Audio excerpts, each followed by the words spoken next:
ክብሪ ኣብ ክብል ገሊጹ እዩ ኣብ ቤተ ክርስቲያን እቶም ዝለዓለ ክብሪ ዝግብኦም ናይ ቅዱስ ሲኖዶስ ኣባላት ዝኾኑ ቅዱስ ፓትርያርክን ብፁዓን ሊቃነ ጳጳሳትን ጳጳሳትን እዮም። ንምንታይ ኣብ ቤተ ክርስቲያን ግን እተኽብሮ ንዖም ዘለዋ ክብሪ ልዑል ክኸውን ዝኸኣለሉ እቲ ቀንዲ ምኽንያት እንታይ እዩ ዝብል ነገር ምፍላጥ ኣገዳሲ ስለ ዝኾነ እግዚአብሔር ፍቃዱ ኮይኑ ሎሚ ኣብዚ መሰረት ጌርና ምስ ወንጌል ሎሚ ዝተነበ ቅዱስ ወንጌል ዝተወሰነ ሓሳብ ወሲድና ኣብዚ መሰረት ጌርና ክንዘራረብ ኢና። ናይ ሎሚ ዕለት ወንጌል 21 ወንጌል ማቴዎስ ዝተነበ መድኃኔ ዓለም ክርስቶስ ካብ ዝምህሮም ዝነበረ ኣዝዮም ብዙሓት ናይ ምስላኣት ምህርቲ እቲ ሓደ ዝተገልጸሉ እዩ። ኣብ መንጉኡ እቲ ሓደ ግን እቶም ሃነስቲ ዝነዓቅዎ እምነ መኣዝን ኮነ ዝብል ጽንሰ ሓሳብ ዘለዎ ቃል ዝተነበሉ መዓልቲ እዩ። ስለዚ ምዚ ኣተሓሒዝና ከም ፍቃድ እግዚአብሔር ክንዘራረብ ኢና። ንምንታይ ኢና ቅዱስ ፓትርያርክን ጳጳሳትን እንኽበር? እዚ ምናልባት መሰረታዊ መረዳእታ ስለ ዘድልየና ኣብዚ ዝተወሰነ ሓሳብ ክንገልጽ ኢና። ቅዱስ ብጠቕልሉ ግን ነዚ ንምግላጽ ቤተ ክርስቲያን ንቅዱስ ሲኖዶስ ዘለዋ ክብሪ ዓብዪ ናይ ቤተ ክርስቲያን ህልውናውን ዝረጋገጽ ቅዱስ ሲኖዶስ እንተልዩ ቤተ ክርስቲያን ቀጻልነታ ርጉጽ ክኸውን ዝኽእል ቤተ ክርስቲያን ከምቲ እግዚአብሔር ሓደራ ዝሃባ ኮይና ክትቅጽል እትኽእል ቤተ ክርስቲያን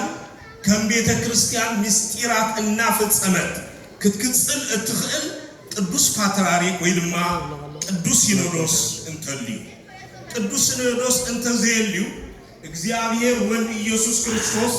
ንቤተ ክርስቲያን ሓደራ ዝሃባ ንቅዱስ ፓትርያርክ ላዕለዋይ ኣቦ ስለ ዝኾነ ወንጌል ዮሐንስ ምዕራፍ 21 ክትምልከቱን ከለኹም ቅዱስ ጴጥሮስ ካብ ጎይታ ሓደራ ዝተቐበለ ናይ ኣባጊዕ ሓላፍነት ተቐቢሉ ናይ ኣባጊዕ ሓደራ ኣለዎ ቅዱስ ጴጥሮስ ናይ ዕያውቲ ሓደራውን ኣለዎ። ቅዱስ ጴጥሮስ ነዚ ሓደራ ዝተቐበሉ ካብ ጎይታ ናይ ቤተ ክርስቲያን ሓደራ ተቐቢሎም ንምእመናን ዝጓስዩ ዝኣልዩ ዘጸናንዑ ቤተ ክርስቲያን ኣብ መላእ ዓለም ከምትሰፍሕ ዝገብሩ ንደቆም ካብ ተባላዕቲ ተዃሉ ዝከላኸሉ ተኸላኺሎም ናብ ሓደ መኣዲ ዝእክቡ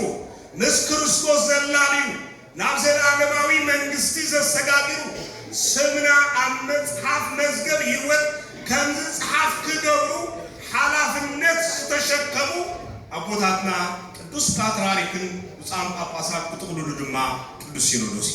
እቶም ካልኦት መልእኽተኛታት ናቶም መልእኽተኛታትን ተኣዘዝትን እዩ። ልክዕ ከምቲ ኣብዚ ዓለም እዚ እንሪኦ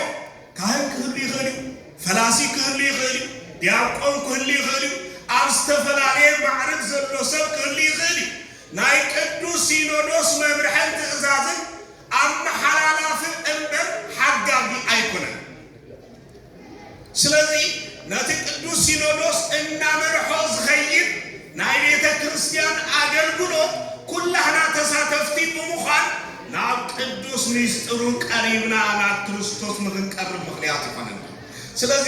በዚ ምኽንያት እዚ ቅዱስ ሲኖዶስ ኣብ ቅዱስ ቤተ ክርስቲያን ዘለዎ ክብሪ ቀሊል ኣይኮነን። ብዘይ ቅዱስ ሲኖዶስ ቤተ ክርስቲያን ዝነበረትሉ የለን።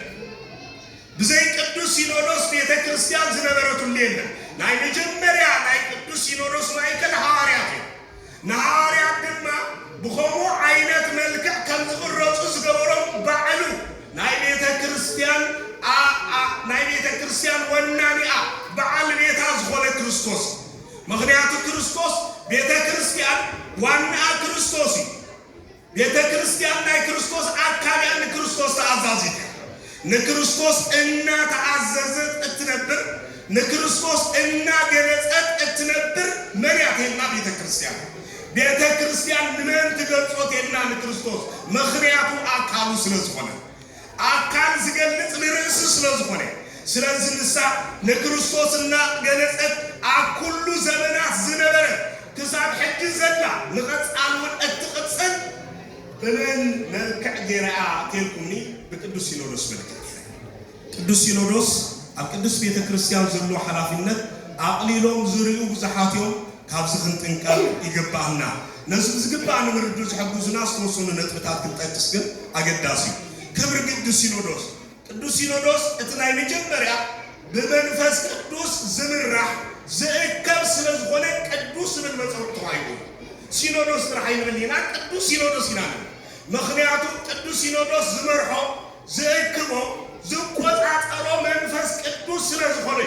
ነዚህ ኻን ሲኖዶስ ምቅዋም ማለት ንመንፈስ ቅዱስ ምቅዋም ማለት ኢላ ቤተክርስቲያን ለምንታይ እንተልኩምኒ ሲኖዶስ ዝመርሖ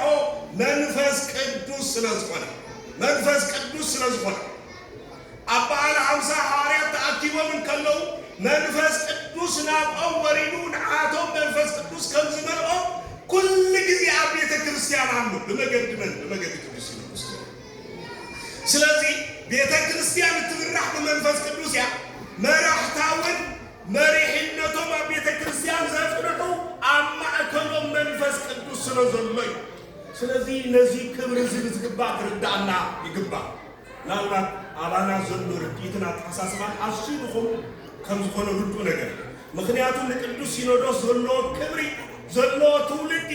አዚው እና ሓደ ዝመጸሉ ዘሎ ጊዜ ለቅዱስ ሲኖዶስ ምንፋር ከንተራ ነገር ከም ቀሊል ነገር ገይሮ ዝቆጥሩሉ ዘለው ዘመንን መድረክን ነው ስለዚህ ግን ለቅዱስ ሲኖዶስ ምቅዋም ለመንፈስ ቅዱስ ምቅዋም ሆኖ በንጹህ ምርዱ አዚው አገዳሲ ስለዚህ ትናይ መጀመሪያ ለቅዱስ ሲኖዶስ ክብሩ እንርዶ በመንፈስ ቅዱስ ይማለት በመንፈስ ቅዱስ ሓደ ወይ ክልተ ሆንኩም ኣብዚ ተአከብኩምሉ ጊዜ አነ አመንጎሁም አለሁ ተባይሉ ዝተነገረ እትናይ መጀመሪያ ምስጢራዊ ትርጉሙ ለቅዱስ ሲኖዶስ ተጠቅስ ምክንያቱ ቅዱስ ሲኖዶስ አኩሉ ጉባኤ መንፈስ ቅዱስ አለ ሰለስተሚትን 18 ሩታና ሃይማኖት ከብልዑ አንቀጽ አሚን ከጽድቁ ኣብዚ ተአከብሉ ጊዜ ለተይት ሃይማኖት ካብ ዓለም ከይትጠፍ ንምክል ኻል ኣብዚ ተአከብሉ ጊዜ አሪዮስ ተባለ ከሓዲን ለምላስ ኣብዚ ተአከብሉ ጊዜ አመንጎም ኮይኑ ንአሪዮስ ዝረተ ነድማ ንአንቀጽ አሚን ዘጽድቅ ዝነበረ መሪከም መንፈስ ቅዱስ ናይዚ ምሳሌ እኮ አቀዲሙ ዝነበረ አበኑ ዝሃን ተባይሉ ዝተጸውዐ አብርሃም ኣብ ስድሩ መዓልታዊ ዘእንግዶ 318 ነይሮም እዚአቶም ኣብ ትሕቲ ዝነበሩ እዮም ስለዚህ እዚአቶም ናይቶም 318 ሃይማኖቶም ርቱ ሃይማኖቶም ቅኑዕ ኮይኑ ንቤተ ክርስቲያን ኣብ ኩሉ ዘመናት ተኸናኺሎም ንትውልድ ከም ዝቅጽል ዝገበሩ ሩታን ዝኾኑ ሊቃውንት ምሳሌ ሎሙን ከምዚአቶም ዝመሰሉ ቦታት ኣብ ኩሉ ዘመን ቤተ ክርስቲያን አሉ ናቶም ምሳሌ ድማ ቅዱስ ሲኖዶስ ስለዚህ ሲኖዶስ ተመረዘ ቤተ ክርስቲያን ዝምራሕ በመን እንተዳይና በመንፈስ ቅዱስ ማለት እትካላይ ድማ ናይ ሐዋርያት ወንበር እንታይ ገባሪ ናይ ሐዋርያት ወንበር ተቀባሊ አጽናዒ እዚ ናይ ቅዱስ ሲኖዶስ ወንበር ዝመጸ ካመን ይተና ሐዋርያት ካብ ትውልድና ተመሐላለፈ መጽኡ ኣብ ዘመን ዝቅጽል ስጋዕ መጻእተ ክርስቶስ ዝቅጽል እዚ ናይ ሐዋርያት ወንበር እዚ ዝዕቅቦ ድማ ቅዱስ ሲኖዶስ ናህና ቅዱስ ሲኖዶስ ለአብነት እንተዳሪኹ ሓደ ቤተ ክርስቲያን ወይ ድማ ሓንቲ ሃገር ርእሳ ኺኢላ ክትቀውም እንከላ ድሕሪ ምቋማ ድማ ንዕኦም ዝኣልዩ ቅዱስ ሲኖዶስ ክቀውም እንከሎ ባዕሉ ጳጳሳት ክሸይም ኣይክእልን ባዕሉ ፓትርያርክ ክሸይም ኣይክእልን ንዑ እቲ ሰንሰለት ናይ ሐዋርያት ዝተሓለወ ክኸውን ስለዝግብኦ ካፍተና ቀዲመን ዝነበራ ግድን ጵጵስናን ፕትርክናን ከምጽክላሉ መጀመሪያ ማለት ድሕሪኡ ሉዓላዊት ቤተ ክርስቲያን ርእሳ ኪኢላ ጳጳሳት ናይ ምሻም ፓትርያርክ ናይ ምሻም ሊቃነ ጳጳሳት ናይ ምሻም ዓቅሚ ዝህልዋ ነቲ ካብ ሐዋርያዊ ሰንሰለት ተታሒዙ ዝመጸ ንዑ ድሕሪ ምርካባ ለዚያ ቤተ ክርስቲያን ኤርትራ ቤተ ክርስቲያን ድሕሪ ነጻነት ኣብ 96 ይመስለኝ ዓመተ ምህረት ለመጀመሪያ ጊዜ ናይ ኤርትራ ሲኖዶስ ቆመሉ ጊዜ ነው ናይ ኤርትራ ሲኖዶስ ለመጀመሪያ ጊዜ ቀውን እንከሎ ድማ እዚ ምናልባት ቅዱስ አቡና አቀዲምኩም ሰሚዕኩም ኣብ ናይ ዓርብ ጊዜ ሰሚዕኩም ክትኮኑ ትቆዲሩ ግብፃውያን መጽኦም ኣብ ዝነበሩሉ ጊዜ ግብጽ ቤተ ክርስቲያን አዴና አክሉ ገልጾማ በቃ ምክንያቱም ናይ ግብጽ ቤተ ክርስቲያን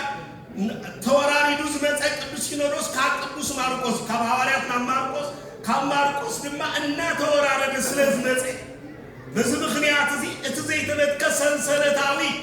ተዋረድ ተዓቂቡ ስለዝጸንሐ ናትና ወን ካብ ናይ ሐዋርያት ሰንሰለት ዘይተበከ ኮይኑ ክቅፅል እንተዳ ኮይኑ ግድ እነዚህ ሰንሰለት እዚ ካብ ዝሓለወት ክቅበሉ ይግብኦም ስለዝነበረ እቶም ናይ መጀመርያ ቦታ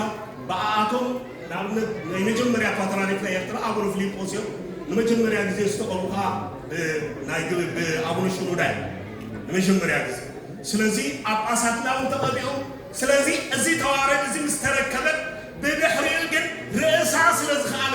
ነቲ ሰንሰለት ስለዝተረከበ ለናይ ሐዋርያት ወንበር ስለዝተቀበለ